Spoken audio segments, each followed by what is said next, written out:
Toute vérité est-elle bonne à dire? Oui, affirment tous les scientifiques présents au 25e Festival d'astronomie de Florence dans le Gers. En matière d'énergie du futur, la réponse n'est pas simple, car aujourd'hui, aucune énergie renouvelable ne peut assurer tout le temps et à tout utilisateur une énergie constante disponible. Du coup, impossible de se passer aujourd'hui de l'énergie nucléaire. Jacques Trainer, chercheur au laboratoire de physique théorique d'Orsay et enseignant à Sciences Po Paris, reconnaît qu'il faut d'abord moins consommer, mais ça ne suffira pas. Je pense que le problème est tellement compliqué et tellement difficile à résoudre qu'il ne faut pas faire la fine bouche et qu'il faut regarder toutes les sources d'énergie, y compris les sources d'énergie négatives, c'est-à-dire les économies d'énergie, la maîtrise de la demande et des choses comme ça, l'efficacité énergétique. Laisser croire qu'on peut remplacer, qu'on peut faire par exemple faire des scénarios de 100% renouvelables, ça masque les vrais problèmes, quoi. Alors pourquoi? Parce que vous l'avez expliqué, l'électricité c'est quelque chose qui doit être constant. Comme on ne sait pas stocker l'énergie, de façon générale, ou pour des usages très spécifiques, il y a des systèmes très efficaces, hein. Il y a des batteries qui peuvent fonctionner, il y a les STEP, les stations de transfert d'énergie par pompage, etc. On sait faire des choses comme ça, assez fines, mais on ne sait pas le faire de façon massive. Et donc, on peut pallier ce problème en partie en essayant d'adapter la demande d'électricité à l'offre, par exemple en décalant l'utilisation de certains appareils en fonction de la demande et des pics de demande. Ça ne peut pas faire la masse de ce qui est nécessaire, quoi. Donc je pense que c'est tout à fait trompeur de faire des scénarios à 100% renouvelables. En matière nucléaire, vous avez dit aussi qu'il faut aller jusqu'au bout de la recherche, Oui. c'est-à-dire jusqu'à une utilisation totale du combustible. Le nucléaire actuel, il est pas renouvelable au sens où on utilise une toute petite partie, 0,7% du combustible, enfin du minerai, l'uranium 235. Si on veut pouvoir disposer d'une source d'énergie importante et pilotable à longue échelle de temps, il faut passer à la 4e génération, c'est-à-dire les réacteurs à neutrons rapides. Et là, il y a une petite expérience qui existe, il y a des gens qui savent en construire.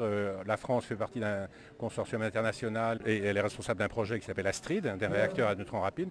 Et voilà, il faut. Mais ça c'est à échelle de quelques dizaines d'années, c'est pas pour demain, mais je pense qu'il faut réfléchir à ça de façon plus sérieuse qu'on ne le fait. C'est beaucoup plus sérieux que la fusion, par exemple, à mon sens. Depuis 1950, des travaux sont menés pour arriver à produire de l'énergie grâce à la fusion nucléaire, sans succès.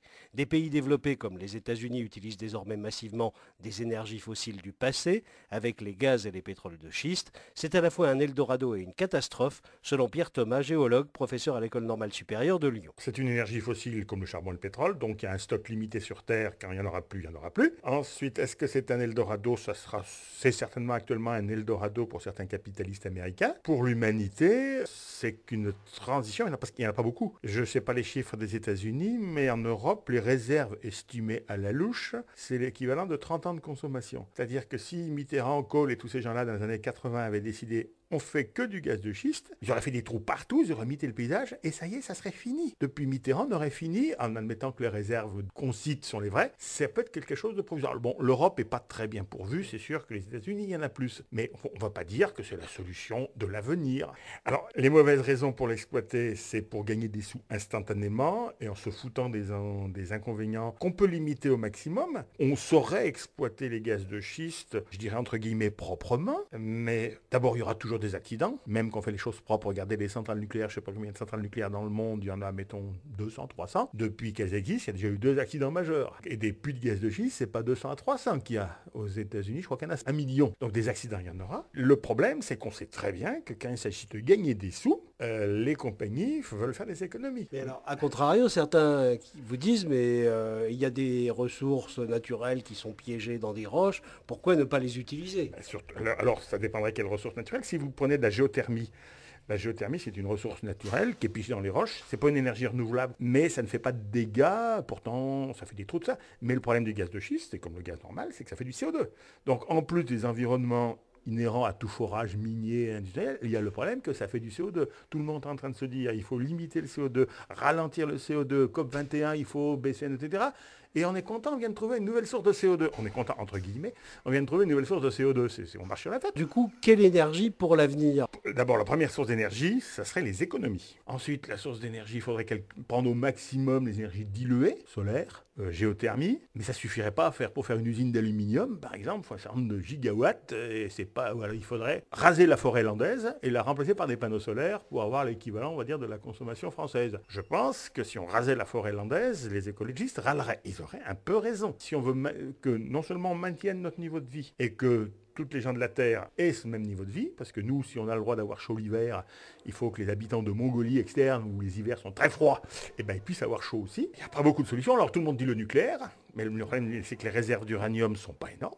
Nous, c'est un agrégat de noyaux nucléaires et d'électrons électroniques. Donc s'il faudrait faire de la fusion, parce que là, avec 1 kilo de tritium, vous faites l'équivalent de, je sais pas, de 200 000 tonnes de pétrole. Alors le problème, c'est que le tritium ne se trouve pas dans la nature, il faudrait le faire, etc., etc. Je pense que si on veut maintenir un niveau de vie confortable, c'est-à-dire qu'on est au moins 15 chez nous l'hiver, et qu'on dépasse, on va dire, pas 35 dans nos maisons l'été, il faut essayer de la fusion, mais on ne sait pas si ça marchera. On essaye, mais ça fait à peu près 50 ans qu'on dit que c'est pendant 20 ans. Tous pour l'énergie nucléaire? Non, nuancent les scientifiques présents à Florence.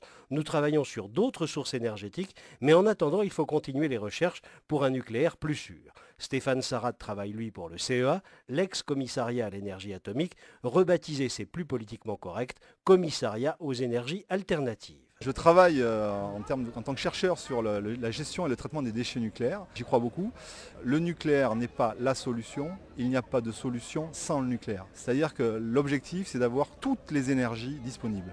Et s'affranchir du nucléaire, c'est une erreur historique. Moi, je crois beaucoup aux énergies décarbonées, parce que c'est comme ça le futur. On a beaucoup parlé de climat, on a beaucoup parlé de mettre des éoliennes et en même temps fabriquer des centrales thermiques. Parce que l'éolien, c'est intermittent, c'est comme le solaire. Et quand il ne fait pas beau et qu'il n'y a pas de vent, comment on fait? Tiens, on met une centrale thermique au charbon et on envoie du CO2. Voilà, c'est une escroquerie intellectuelle. Il ne faut pas non plus dire que tout est bien sur tous les sujets, mais ça me paraît totalement utopique, je dirais même démagogique, de faire croire qu'on peut garder le même niveau de vie et produire de l'énergie de masse décarbonée sans le nucléaire. C'est mathématique. Pendant ce temps-là, l'ADEME, l'Agence gouvernementale pour la maîtrise de l'énergie, met en avant sur son site internet des projets de fermes hydroliennes, c'est-à-dire de l'électricité produite à partir de courants marins. Demain, c'est sûr, affirme-t-il, l'herbe sera plus verte.